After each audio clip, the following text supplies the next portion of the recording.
माननीय ओबीसी मंत्री अतुल सावे निवेदन। सभापती महोदय, मी आपल्या माध्यमातून सभागृहाचे सर्व सदस्य व महाराष्ट्रातील सर्व दिव्यांग बांधवांना कळविण्यास आनंद होत आहे की महाराष्ट्राचे कर्तृत्ववान व संवेदनशील मुख्यमंत्री आदरणीय देवेंद्रजी फडणवीस साहेब, उपमुख्यमंत्री अजितदादा साहेब, उपमुख्यमंत्री एकनाथ शिंदे साहेब यांच्या सर्वांच्या पुढाकाराने दिव्यांग बांधवांच्या हिताचा एक निर्णय मी त्याचं निवेदन करतो आहे।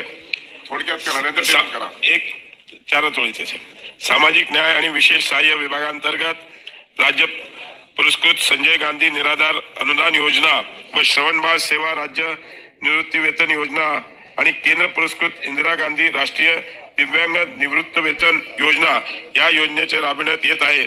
या योजनेअंतर्गत सर्व प्रभागातील दिव्यांग बांधवांना दरमहा 1500 इतके अर्थसहाय्य देण्यात येते।